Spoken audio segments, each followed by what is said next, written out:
चाहूंगी कि अपने बच्चों को अच्छी परवरिश दो ताकि वो आने वाले समय में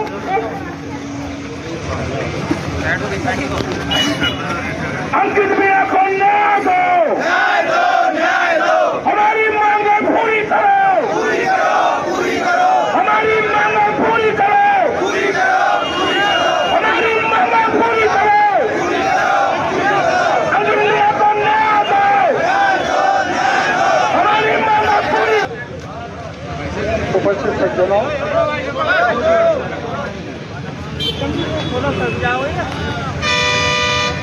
बड़ा ही निर्मम हत्या अंकित की गई, जिसमें गला भी रेता गया और पत्थर मार मार के उसके सिर को चकनाचूर कर दिया। उसके बाद जो मुकदमा दर्ज हुआ उसमें गिरफ्तारी भी हो गई, लेकिन शरणार्थियों की एक मांग है जिसमें हमें 11-12 लोग अभी जाके जिला प्रशासन से बात की है और ज्ञापन में हत्यारों को फांसी की सजा की आपकी मांग है। सजा कोर्ट करता है, लेकिन हमने एसपी साहब को कहा है कि एविडेंस, तथ्य, प्रमाण सारे ढंग से जुटाओ जिससे ये निर्मम हत्यारे फांसी के फंदे तक पहुंच सके। कई बार क्या होता है कि पुलिस जांच में लापरवाही कर देती है और उसके कारण अपराधी बच जाते हैं। अदालत सजा उतनी नहीं दे पाती जितनी होनी चाहिए। तो आपकी जो पहली मांग है कि उनको फांसी दी जाए, उस तक पुलिस सारे तथ्य प्रमाण जुटाकर कोर्ट में चालान करेगी जल्दी से जल्दी। दूसरा ये बात रखिए कि मामला फास्ट ट्रैक में जाना चाहिए, अदालत जल्दी सुनवाई करे और इनको सजा बोल दे। तीसरा, एक स्पेशल केस होता है जिसको स्पेशल कैटेगरी में इस केस को डाला जाए जिससे त्वरित इसमें कार्रवाई हो जाए। चौथा है आर्थिक पैकेज और बाकी के पैकेज जो देते हैं, जिसमें दूध की डेयरी है, सभी लाख की नौकरी है, जो उदयपुर में दिया और जो वहाँ अपने जयपुर में दिया।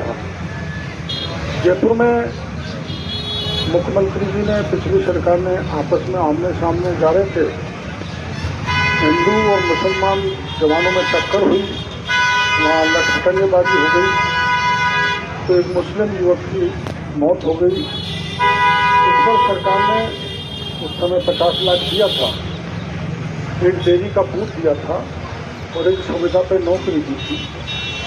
अभी जो विधवा है इसका कोई सहारा नहीं बना, इसके पास कोई भरण पोषण के लिए साधन भी नहीं है। एक बच्ची, एक बच्चा है और अभी सरकार की उस पर ही इसको कुछ संबल मिल सकता है। इसलिए कलेक्टर एसपी से हमने बात की है कि जो पैकेज धरनार्थी आंदोलनकारी आपके सामने मांग रहे हैं उसकी रिकमेंडेशन आप सरकार को भेजो। मैंने माननीय मुख्यमंत्री जी से बात करने की कोशिश की, लेकिन मुख्यमंत्री जी किसी सभा में है महाराष्ट्र में, तो बात नहीं हो पाई।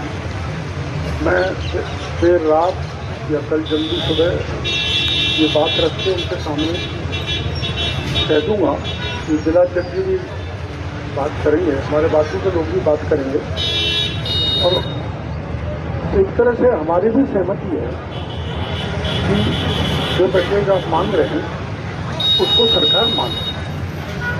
तो मैं मेरे स्तर पर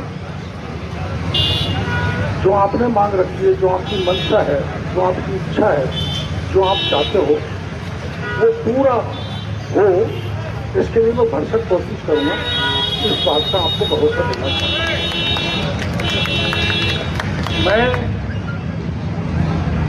मेरे यहाँ से फोन भी गए थे और मेरी जानकारी में भी प्रश्न आ गया था, तो मैं सवाई माधोपुर से आपके बीच में आया।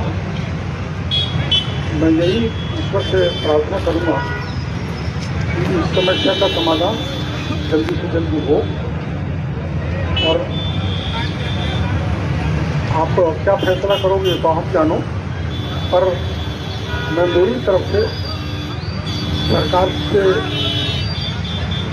पूरी तरह से इस जन का बात रखूंगा मजबूती से कि आपके मांग पत्र पर सरकार गंभीरता से कार्रवाई करे। अब आप मेरी मर्यादाएं समझते हैं, मेरी स्थिति जानते हैं।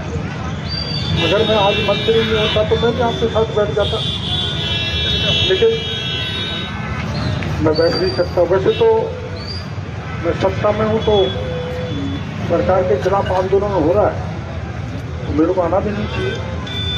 लेकिन मैं ये चीज़ें सत्ताएं आती रहती हैं, जाती रहती हैं। सत्ता वाला बात मेरे दिमाग में कोई नहीं है। आप किसी प्रकार से ये नहीं है भाई ये सरकार में है तो हमारा पक्ष कहीं कमजोर नहीं हो जाए। आपके पक्ष को मैं मजबूती से सरकार के सामने जल्दी से जल्दी रखूँगा, और आवश्यकता पड़ी जब आप बुलाओगे तो फिर मैं आपको बीच में आता। मैं तो यही कहूँगा कि आपको यहाँ परेशान नहीं होना चाहिए। आपकी बात सरकार से मनाने की कोशिश करूँ, लेकिन अंदर जो प्रतिनिधिमंडल गया उन्होंने मना कर दिया मेरे से भीतर ही कि जब तक हमारी मांग पूरी नहीं होगी तब तक हम यहाँ से नहीं हटेंगे। जो 15-20 लोग गए थे, मैंने उनको अंदर कहा था, कलेक्टर साहब एसपी साहब ने भी समझाया, मैंने भी समझाया, लेकिन इनका ऐसा कहना है कि हमको भरोसा नहीं है। तो मुख्यमंत्री जी से बात करके मैं आपको भरोसा दे सकता हूँ। मैं भी इस स्थिति में नहीं हूँ क्योंकि मैं तो उनके कैबिनेट में हूँ। अल्टीमेटली मुख्यमंत्री जी के निर्णय के बाद ही इस मांग पत्र पर विचार किया जा सकता है।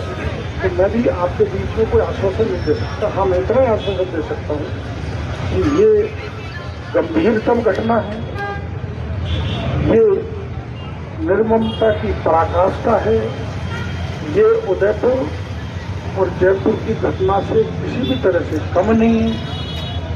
कम नापा भी नहीं जाना चाहिए, हमारी सरकार कम नापेगी भी नहीं। और इस पर जो कार्रवाई अपराधियों को पकड़ने में की है, कोई अगर षड्यंत्र में भी है तो मैं एसपी साहब से गया हूँ, उनको भी चिन्हित करें और उनको भी पकड़ें। बाकी की जो कुछ ऐसी बातें हुई हैं प्रशासन और मेरे बीच में, मैं आपको सारी को बता नहीं सकता। मैं पूरी तरह से ये जो परिवार है जिसका इतना दर्द का जिसको कष्ट का पहाड़ गिर गया, मैं इनके कष्ट में शामिल हूँ और हर तरह से मदद करने के लिए तैयार हूँ।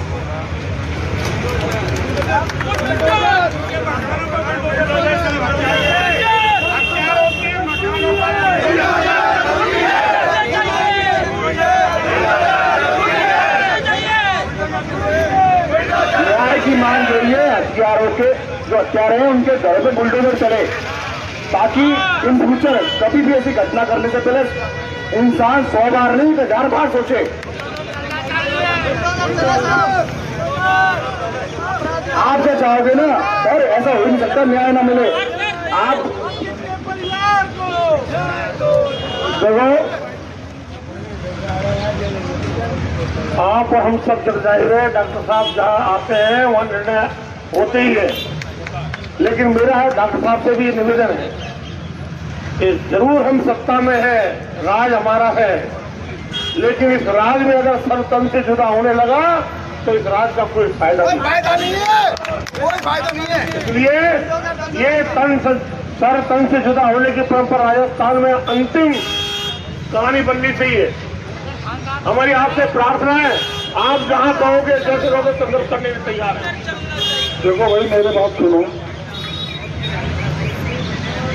क्या आप इस बात से संतुष्ट नहीं है कि 2 घंटे में पुलिस ने अपराधियों को गिरफ्तार कर लिया?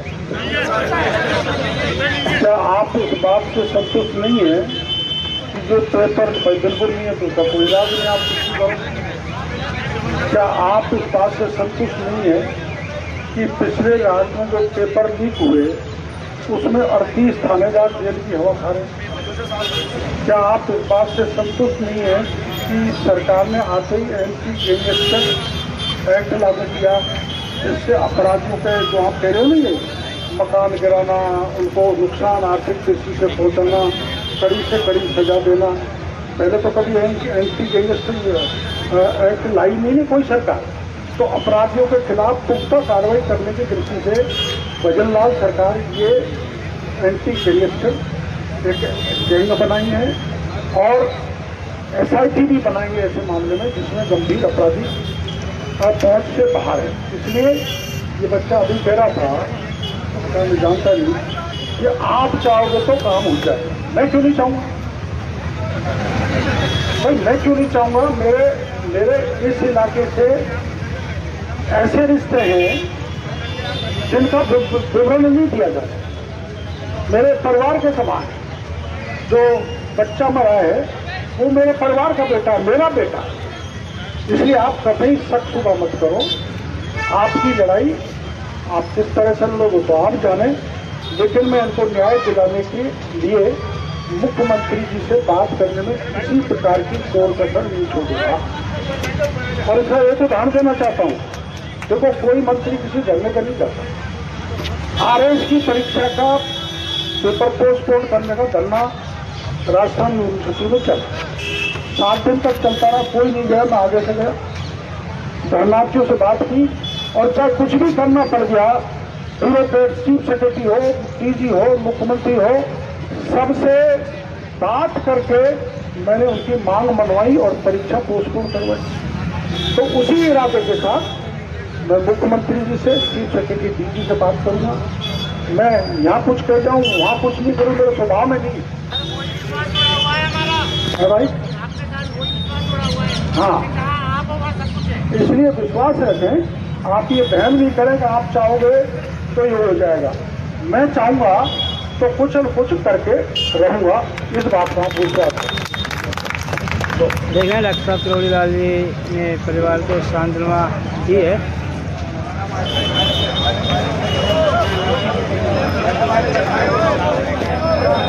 जय श्री राम।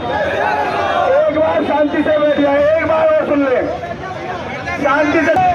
न्याय की मांग जो है हथियारों के, जो हथियार हैं उनके घर पे बुलडोजर चले, ताकि इन फ्यूचर कभी भी ऐसी घटना करने से पहले इंसान 100 बार नहीं 1000 बार सोचे। आप जो चाहोगे ना सर, ऐसा हो नहीं सकता न्याय ना मिले। आप देखो,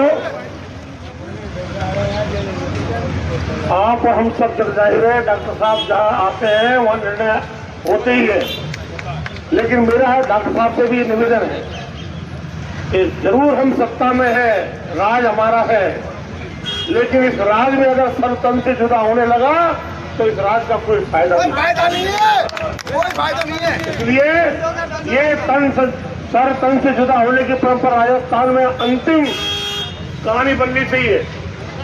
हमारी आपसे प्रार्थना है, आप जहां कहोगे जैसे कहोगे संघर्ष करने में तैयार है। देखो भाई, मेरे बात सुनो।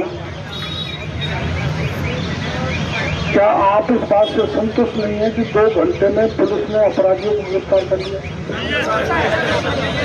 क्या आप इस बात से संतुष्ट नहीं है कि जो पेपर बिल्कुल नहीं है तो उसका कोई इलाज नहीं, आप कुछ करो?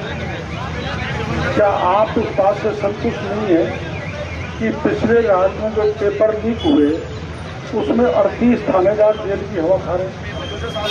क्या आप इस बात से संतुष्ट नहीं है कि सरकार ने आते ही एंटी गैंगस्टर एक्ट लागू किया, जिससे अपराधियों के जो आप कह रहे हो नहीं है, मकान गिराना, उनको नुकसान आर्थिक दृष्टि से पहुंचाना, कड़ी से कड़ी सजा देना।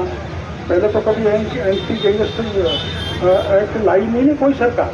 तो अपराधियों के खिलाफ पुख्ता कार्रवाई करने की दृष्टि से भजनलाल सरकार ये एंटी गैंगस्टर एक गैंग बनाई है और SIT भी बनाएंगे ऐसे मामले में जिसमें गंभीर अपराधी पहुंच से बाहर है। इसलिए ये बच्चा अभी कह रहा था, मैं जानता नहीं कि आप चाहोगे तो काम हो जाए।